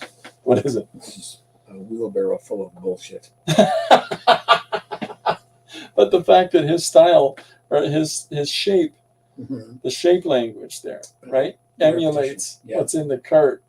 Right? That's the subversive thing, the intuitive thing that we do to ourselves. Are you conscious of the fact that you drew crap, wheelbarrow and crap around? I deliberately did that, but the repetition of the shapes is like, oh, yeah, okay. No, not something that I was conscious about. Not at all. Were you thinking weight and balance of the left to the right? I wasn't thinking about any of that. No. But it works. Yeah. But it works, and I think that you've done a lot of these images, and I think that in the execution of a lot of these images, you're playing, and in that playing is that there's those little noodles that sometimes. No, that's not to say that we don't do drawings or that don't work. Oh, we do. We do drawings that don't work. You don't see them. if we're You just don't if we're see them. smart enough, we don't show them. Yeah. I showed way too many of them. I'm not that bright, but there's a lot to that. There's that maybe other people are missing. That that there's some sort of measure of sophistication in the language as we execute it that we not be consciously aware of while we're doing it. I'm aware of the repetition here deliberately. The fact that all three of those buildings have three floors showing on each. Yeah. Well, 1, 2, 3. There's a rhythm and a beat in there. Yeah. Which is nice. That's all. I've said many times that I'm talking to kids who draw with us at Comic Jam. Yeah. It's probably just comes from having done it over and over and over again. When I was drawing caricatures at Ontario Place, everybody would look over your shoulder and say, "Oh, they always start with the nose." Well, the reason you start with the nose is because you have to map the space on the page. Yeah. And then everything that follows from the first mark falls in relation to that first mark. So in a sense, you visualize the whole head on the page before you do it. Yeah. Because you have to know where you want to put the nose. Yeah. Well, it's the same with an eye. You can utilize an eye. You got a menacing stare from somebody from over their shoulder. Yeah. You're focusing on that first eye. Yeah. And but it's like you just got to find a starting point and you kind of see the form in space before you draw it. Yeah. Yeah. And it's really helpful for some people to really rough out those forms. Yeah. To draw the circle, the oval for the head, and the contour of the shoulder, and there's absolutely zero wrong with that stage, that development. Yeah. And I try to avoid the You want to try the rigid, the structural shapes that most people will do. I usually see a big thing. Oh, there! I've drawn a face. There you go. This is Saul Steinberg coming out in me. There you go. What's the next thing you want to jam with? I would Furrowed brow. pass around. Yeah, it's those.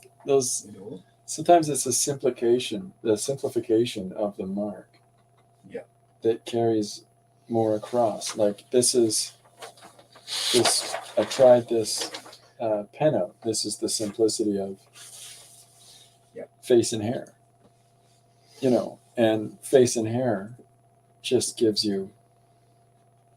There's the lips. There's the nose. If this is the hair, hold on, I'll turn it this way. If this is the hair sweeping over an eye, Oh, you're seeing it there. that can be developed more, Let's see what you're doing. right? And it's those little marks that we make when we focus in on one spot or another that starts to craft it together.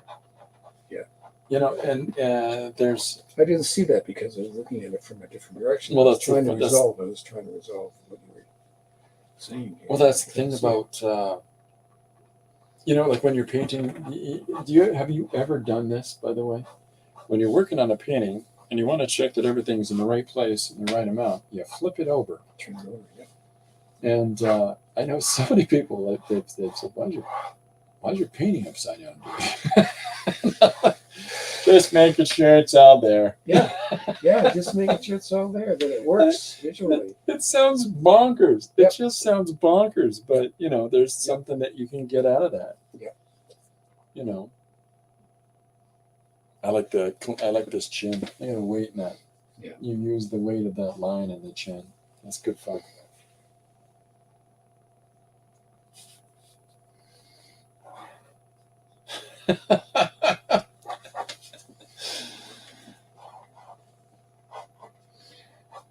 This was a neat trick. I had the, draw me in a fast car.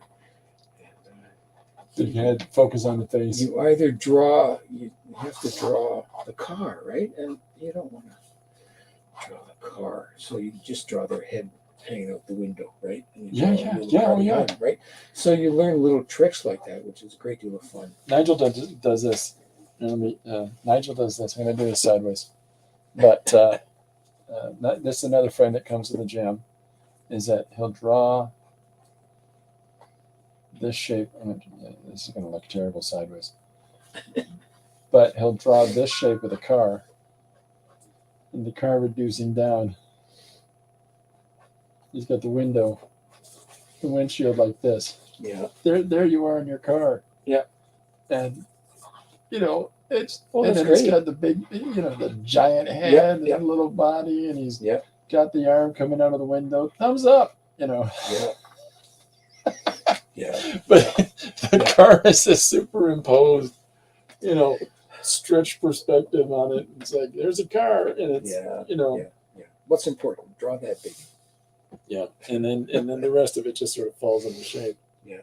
But it's that simplified language of what's the basic line structure of it, Yeah. It's a fun thing. It's a fun thing, and you can figure out so many different things in ways to execute space, but you got to start someplace. You have to have some sort of starting point on well, in this case, the face, right? Yeah. Is that his mouth that small? Huh? What's going on? Yeah. That's it. That's what he's saying. What's going on? But the play of that, the almost Picasso-like features there, where he's missing an eye, and the solid shape of the nose. Looks like what? Like a stocking. My point is, people are gonna see whatever they're gonna see in an image, even though, here's some small, simple shapes, here's some small, simple marks. Oh, well, that looks like a toaster. Yeah. Yeah. That's great hair. Yeah, Right. I just want to drop just a little tone, make it round. Yeah. Of course, it reinforces it, and it enhances it. It doubles his hair. It adds that decorative element to the composition, but at the same time, it's putting the text in the composition. Yeah. There's the semiotics, the use of language in art. Yeah. And somebody You can says, jam well, two you things mean, I think together. you mean semantics. No. No. Semiotics. No, like it. It's a real thing. We spoke earlier about those collages, the landscape collages I made from torn up old paintings and scraps of paper. Yeah. The syntax, the juxtaposition of putting together two disparate things, and it becomes something else. Yeah, no, Yeah, it's entirely there. It's like this square shape suddenly, if it's high on the page, it becomes a cloud. Well, that's the patterning that the human eye wants to pattern it. Yeah. It wants to find those recognizable aspects to It's it. nice to make art in that space, to make images in that space where somebody has to see it. You have to see it in order to understand it, because it relies on your perception, not mine. Yeah. Okay. So what's in common then? This is too deep for here. no, it's not. It's not. A real fortunate thing I've come across recently is I picked up a jelly plate, and a jelly plate is you lay some acrylic on it, you put on a high contrast image onto this sheet of acrylic. you give it some time, you peel the paper off, and it's transposed that contrasted image onto that acrylic. Yeah. Do another coat of acrylic over top, or just to sort of set a layer that affixes it to. So you place another white piece of paper on top of that, and give it time. And as you peel it up, it'll pull up that image. It's photocopying with paint, and but that's the foundational part of it. That's the basic. And then there's people that I've watched do absolutely brilliant things, like the two ladies I sent you about earlier, Patricia and Maya, P&M Art Studio, or Devin Rex for Art, who jumps in from time to time here. Yolanda, she has this absolute ability to take abstract elements and make compositions from them. Right. And not to say that the others don't, they do. But she'll just lay things down and coat layers, and she'll print on another layer onto the existing composition she's already established with the previous printing. Right.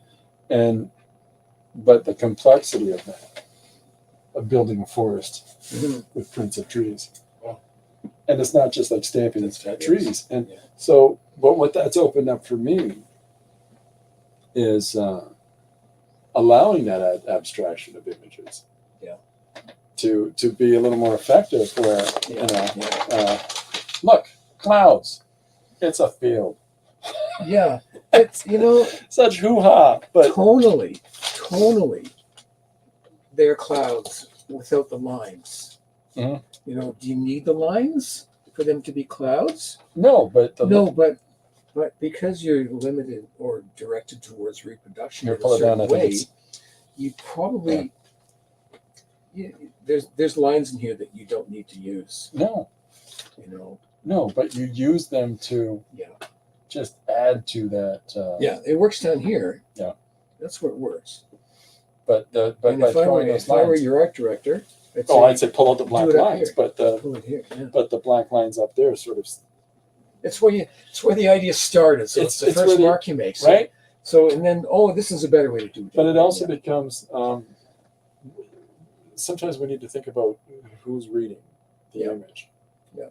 And sometimes those lines are more clear in their understanding. Remember in the 1980s, the whole Linda Renz joined and said, "Hi, everybody. Hey, Linda, welcome aboard." 1980s, there was that whole swath of marketing and advertising being done through these oil paintings. Okay. And they'd always have, like Atari video games, and they'd always have these blurred lines across the image. Right. And like, there's I got the Atari book over there with all the paintings of all the video games.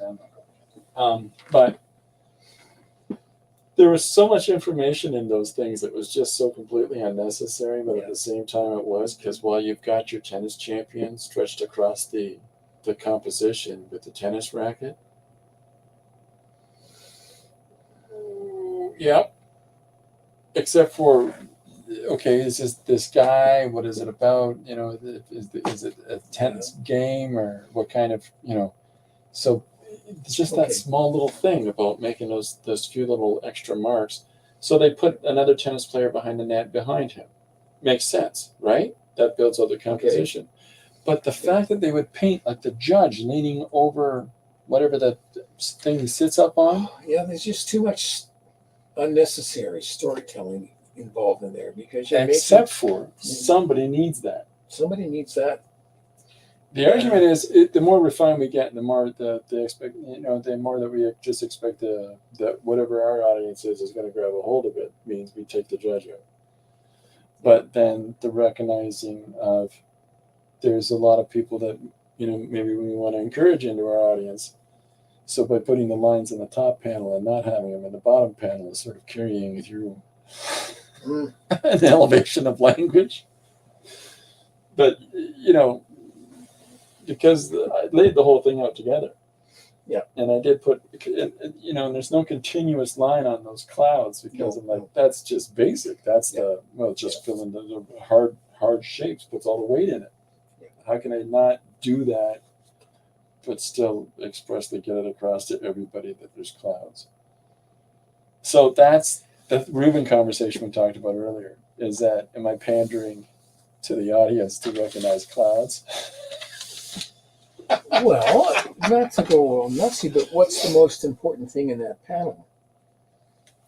Is these two figures, I'd say. Oh yeah, for sure. And it works down here because the clouds are pushed back. Yeah, but there's also that spacing benefit down below. Yeah. In the bottom panel, there's that larger space. Yeah, no, you have these three things, and then you move back in space. Yeah. And I'd say, well, the clouds here if don't I need. if I'd done it again, I would have put the clouds up there. Yeah. I wouldn't have had them as low as I did. That was the part that I went, I could have put them higher. Yeah. Well, that's the part that I second guessed was I should have put the clouds higher up. Yeah. And because then it would have. Yeah. Because this 1, 2, 3 is not as interesting to me as this, and then that second line just to go on again. I mean, this circular thing focuses the actions here. On the draws you right in. When I think you want to subdue that focus. You think I should just pull the whole across? Yeah. Yeah. I wanted to get these two ill-tempered fellows. It's hard. The challenge of leaving the space for the text too is that we have to. Sometimes we have to think about that larger composition. And I realized in putting the text on this page with that triangular shape, is that afforded, because of the triangular shape and the strength of it, that afforded me some text here, some text here, some text there. Yeah.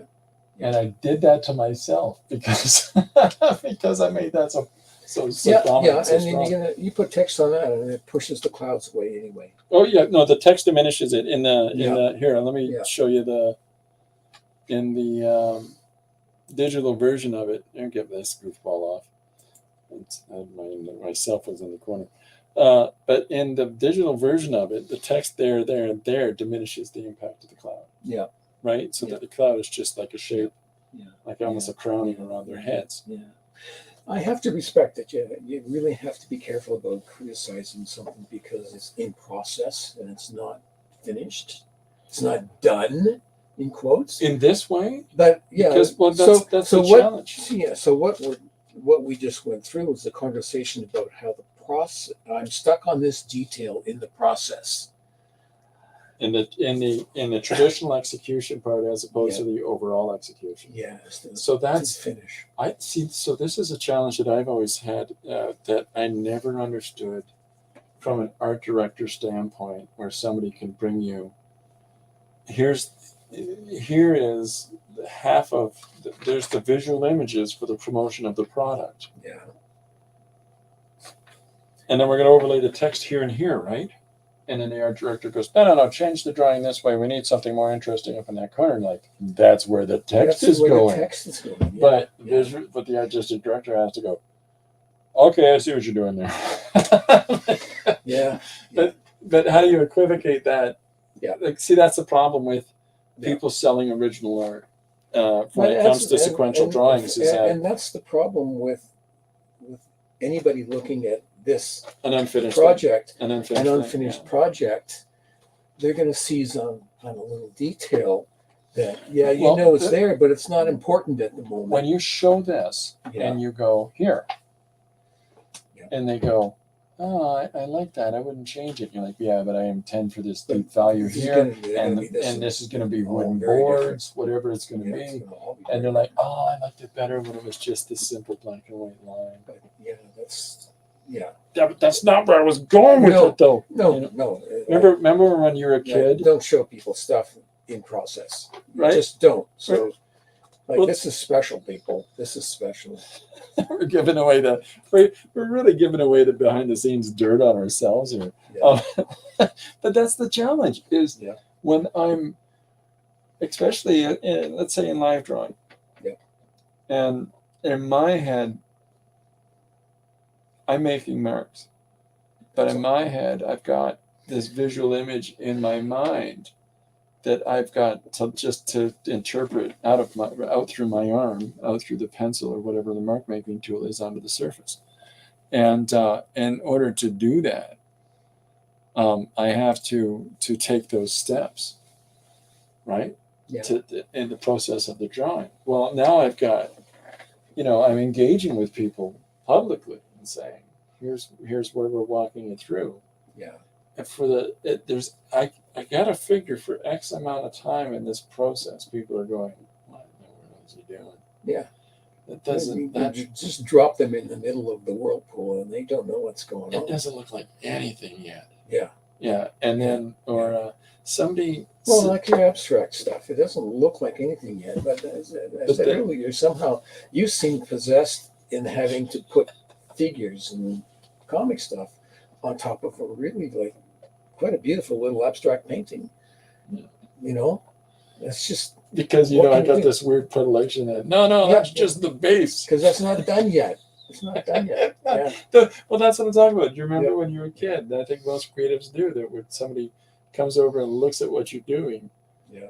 Well, you want to put a circle over here. And it's not done yet. I was gonna. Yeah. I think every one of us has said that at some point in time. Or you'll put a wash down of value. And someone will say, "Yeah, it should be blue," and you're like, "It's gonna be blue. It's gonna be." I just bugger put off, this okay? basic tonal thing down, and I think that as creators, it's hard for us to not sound like we're 8 years old. Yeah. In those moments. Yeah. Well, why'd you do that? Well, I know, but they're and because you can't put voice to. So in the original image, right? Mm-hmm. You can't put voice to. Oh, I know the text is going to go here, but I know I'm going to shape the text. Because right? you've got this visual space that your head lives in. Yeah. So I start by scribbling these two guys down. Yeah. And then I throw a guy here, yeah, a couple guys there, different scales. Yeah. Oh yeah, and it's coming, pulling those parts together. Yeah. But for the first while, it's like, where's this going? Yeah. What do you, where's the army? Yeah. Where's the army? Jim Luan, the animator's joined us. Says, hello, gentlemen. He's really digging on the artwork. Swing back through the video, Jim. There's so much cool stuff that Doug has showed us and exposed himself with by showing pages that are still in process. Yeah. But I think there's a benefit to that, Doug, and the reason that I'm so happy to show it at this point because there's nothing anybody can see that actually is going to change anything for me right now. I just because you're locked in your process. You know where you're going next. Yeah. Right? Except I don't know what to do on the inside. But it's hard. But it's hard to express that without sounding like you're dismissing. Yeah. Yeah. It sounds like dismissal when they're like, well, look, the page is pretty blank. There's a lot of stuff that hasn't got anything going on. You're like, I know that because all you have to say is because I want you to see this. I don't want you to see other crap. I want you to see this. I want you to focus on that part that's highlighted in the circle of light. Well, where's the dark part? It's not there yet. Yeah. I didn't have a black pen. I do have a black pen, but I'm deciding about what particular brush I want to use. I got so many different digital brushes. Do I want to lay down some kind of texture on this page? Do I want what particular little Sumi ink stamp am I going to use? Now, how do I validate that to the person that doesn't do what I'm doing right now and make them not think I'm a crazy person? Why do you have so many pens? Well, because I can. Well, we showcased a whole bunch of pens today, and they're like, this one gives us this kind of line, and this one gives us this, and look at the textures and shapes we got to. And other people would go, "Didn't you have a pen?" Well, you want to know what kind of marks it'll make. You want to have a vocabulary of marks. That's it. So you need different pens to do that with, and that's why you have to have lots of them. There's a funny thing that people don't realize in a drum set. Yeah. Well, why does this guy got so many drums? Because he's only going thump, thump, thump, thump, thump. Right? Except for this guy goes because those three drums have three different tones. Yep. But unless you find that out unless you're exposed to that. You just look at it and go, that guy's got a lot of drums. Yeah. Yeah. Little overkill much? How many symbols can you have? Same thing, Yeah. different tones. Yeah. Yeah, it's a strange thing, but there's there's a lot of benefit to establishing your line art, your language, the story itself, and all of its Yeah. key information and all of its beats. I'm at the put point that where tone to it. I'm going back and looking at little details, and I realize that I need to move the lettering up a little bit here, move things up just a touch, space wise. It's that kind of stuff that that if someone's going to look at this early on and say it's wrong, Hey, buddy, your text needs to move up. yeah, I know, I'm working but that I'm out. working on something else right now. Yeah. I know Right? it's there. Yeah, I know but it's a problem. it's hard to, again, it's hard to exposit that without feeling like you're having to validate yourself or something isn't, you're not fully represented. You're showing somebody the ingredients, but you haven't baked the pie. Yeah. Right? Yeah. The pie's there. All the stuff is going in the bowl. It's just not baked yet. Yep. And that's a challenge in the creative process. Yep. A lot of the whole working my haphazard mixed media approach to stuff, Mm-hmm. because I get through some of those stages faster. Yeah. But at first, and this, there are odd little like spatial decisions that are made by accident that you don't want to reject. no, you got to follow that. You got to follow It's that there. opportunity. It's a mark I made, and hey, that's What is it? interesting. Jackson little point Pollock? to jump off of. Jackson Pollock said, "I deny the mistake, I embrace the opportunity." Yeah. But with this, yeah, like with this sort of abstraction of shape here, yep, it's very nice. And you look at it and you go, Like, "Oh, that's all I need." There's something going on back there, but I don't need to know what it is. That's all I need. Yeah. Right, but then I have to take the consideration into place, because I'm not putting the text down as I'm going. Mhm. I got to have the consideration of where can I put text here that doesn't misalign the composition. Yeah. So I have to have that. I kind of want to write, oh, what's going on? Across the top of his head. Oh, what's going on there, everybody? And then underneath it goes, what are you looking at? But that's the thing. That's the staging and taking the steps along the way. So often on the jam, I just want to draw on somebody else's drawing. Yeah, but we can't. You can't. The principle of it is there. Yeah. I know. And yeah, it's challenging. Not to fix the drawing, but to, you want to squiggle. You want to add and squiggle on it. Yeah. Get my bigger nose. Right? And I was gone. There's sometimes you just want to see what you can get away with. The Wally Wood story. Wally Wood was feeling dissatisfied as an artist. He's put on this book that he doesn't want to draw this character. He doesn't feel anything about the story that he's having to draw. He thought the writer was too verbose. Mm-hmm. So he enhances page by page, almost panel by panel at times. He keeps enhancing certain attributes and the physicality of this character. And talking Power Girl here? I'm talking Power Girl. And without being too explicit and having the algorithm kick me in the butt. But by 3 or 4 issues in, she is quite disproportionate. And the funny part of that is the sales went up. The sales went up. And then that is the look of the character ever since. And it's like, and if there's constant issues and constant stories where that character appears in it, where they try to explain why proportionately she's so different than Supergirl, because she's Supergirl from another universe. And why do they look so dissimilar? And you can't have the character say, well, because Wally Wood drew me this way. Trying to explain this, all that extra solar energy she's absorbed. Gotta go somewhere. And it coalesces in this particular spot or spots. Yeah, it's silly logic, but it's really, I appreciate very much that on the stream today you're sharing not just the books that you've done and the pieces that you put together, but the fact that you've showed some processor. Oh, cool. And because I think that there's a real benefit for that people are going to get out of that, because it's one thing to just say, well, here's the magic, and you're the wizard behind Yeah, the curtain. Pay no attention to the man behind the curtain. It's I'm the powerful Oz, right? I spoke to that one young lady at the Comic-Con once, and I don't know what she went away with, but she was concerned with showing me her sketchbook, and she was concerned with, from like first simple look, she was concerned with how things finished, the final look, because she'd been seeing so many of those online sketchbook things, which are like beautifully finished, sure, beautifully done, painted 2-panel, 2-page landscape, beautiful, tight line inks. That's not how people draw.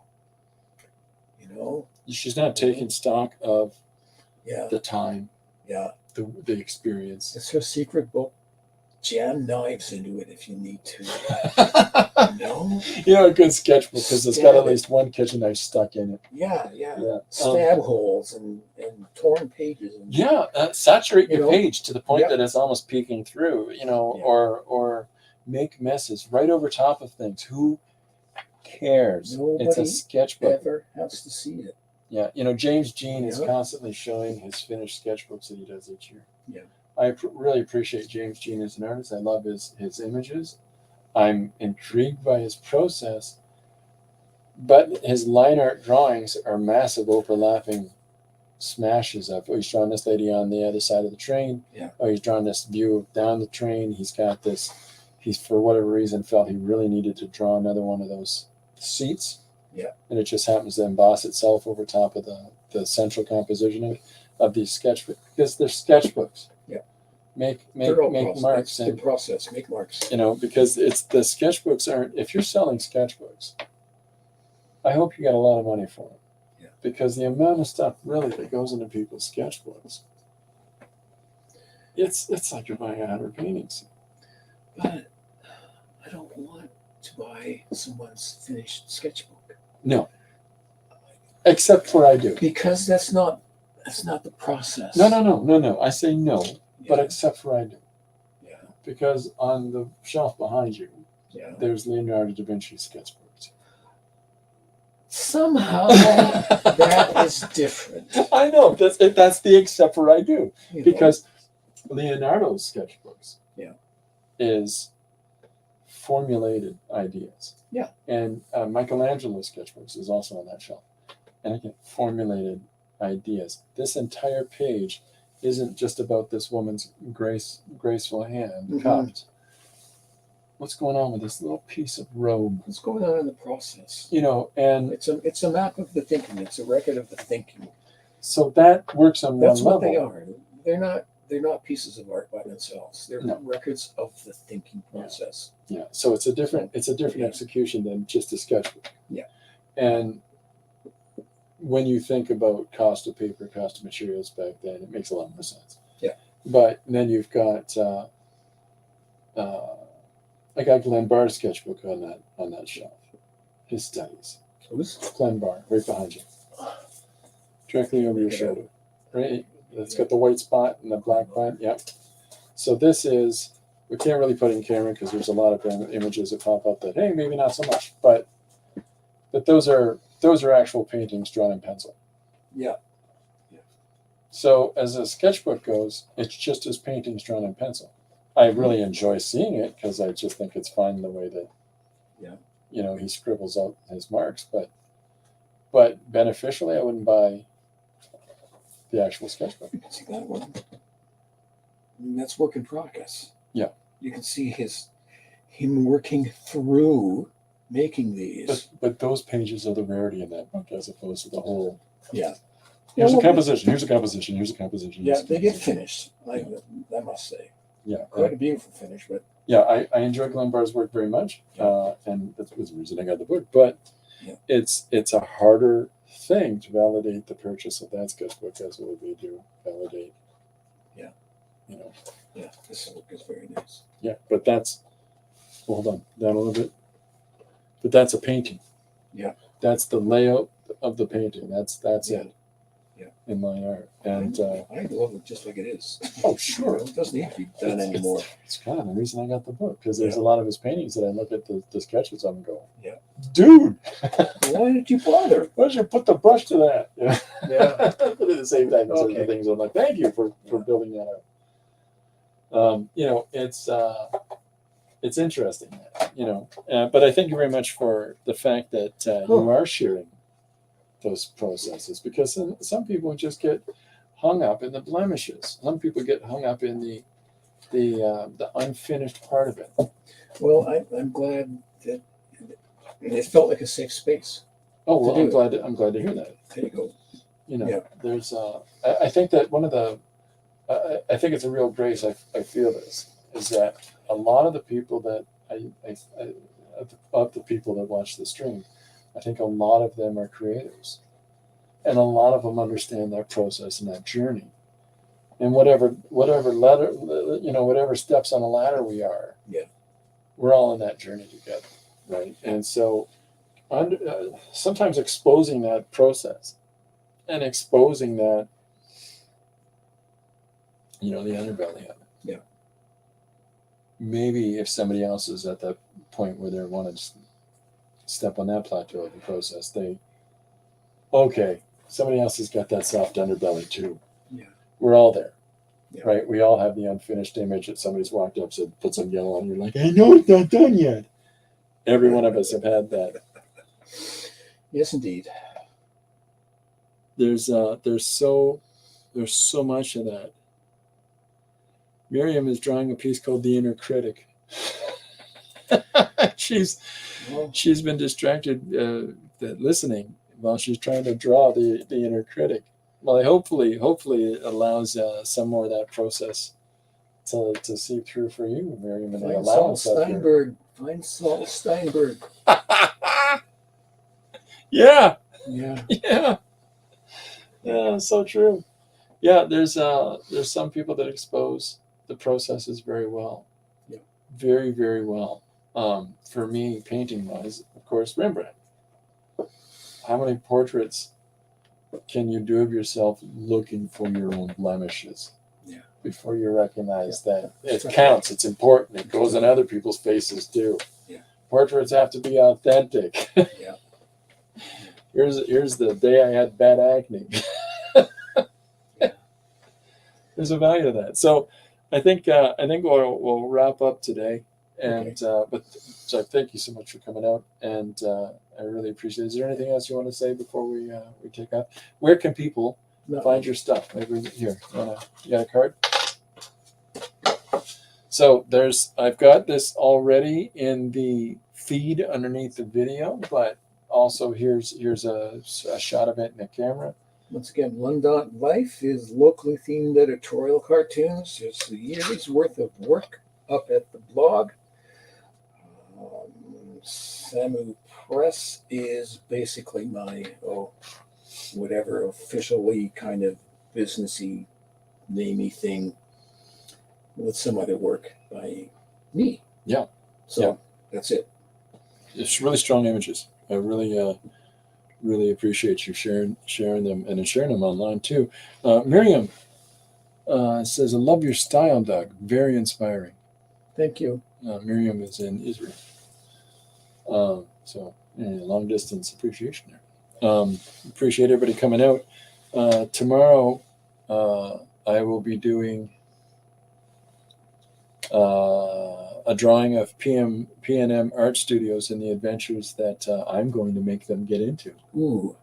Which I don't know if it's necessarily the adventures that they would have.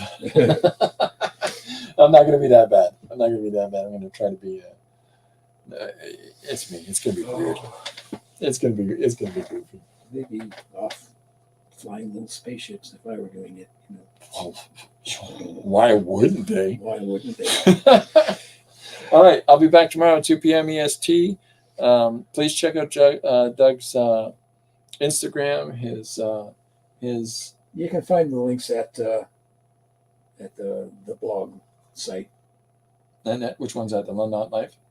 Yeah, there'll be some at London Life, and there'll be some off Samupress. Brilliant, and then your Instagram as well. Yeah, there's a link to the Instagram from the blog site. Excellent. Check out the blog site for sure, folks. Thank you very much, everybody, for coming and hanging out with us. Thank you very much, Doug, for coming to the studio and hanging out. Not a problem. I hope everybody has a great day. Thank you, guys. Brilliant. I'll see you at 2 p.m. EST tomorrow. Bye for now. Bye-bye.